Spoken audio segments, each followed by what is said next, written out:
মাসের ছুটিটার উপর ভিড়টা অনেকটা নির্ভর করে।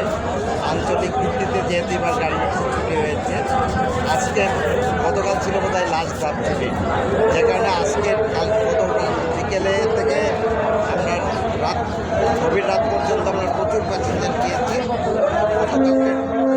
হিসেবে আমাদের প্রায় 1 লক্ষ যাত্রী আমাদের হিসেবে, আমাদের টিকিটের হিসেবে গিয়েছে দেখলাম। আজকে এখন পর্যন্ত 1 লক্ষ আমাদের টিকিটের হিসাবে, বিনা টিকিট বা আমাদের টার্মিনালের বাইরে বিভিন্নভাবে আসতে পারে। আর এখন পর্যন্ত আজকে 21টা লঞ্চ গিয়েছে, 40টি লঞ্চ এসেছে। আজকে সকাল থেকেও কিন্তু আপনারা দেখতে পাচ্ছেন প্রচুর ভিড়। আমরা চেষ্টা করছি বিআইডব্লিউটি এর পক্ষ থেকে মানে কোনো লঞ্চ যাতে মাত্রাতিরিক্ত ওভারলোডেড না হয়।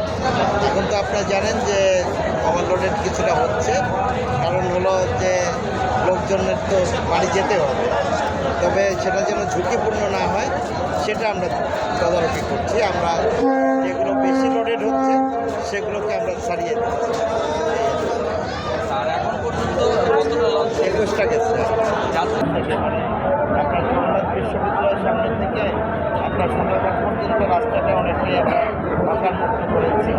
এটা এইটুকু পর্যন্ত আমাদের মোটামুটি দিয়ে আমরা চলে যাচ্ছি। আমরা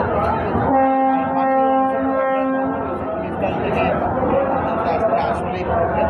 আমরা তো দীর্ঘদিন ধরে বিআইডব্লিউটি এর পক্ষ থেকে সরকারের কাছে প্রত্যাশা করছি যে গুলিস্তান থেকে আপনার সদরঘাট পর্যন্ত একটা ফ্লাইওভারটা যদি এক্সটেনশন করা হয় বা আপনার এলিভেটেড এক্সপ্রেস হয়, এবং এটা করলে বোধ হয় অনেকাংশে সদরঘাটের পদ্মা সেতুর পরে যে সদরঘাটের যে ভাটা পড়েছে সেটি কিন্তু এখন ধীরে ধীরে কাটিয়ে উঠছে সদরঘাট।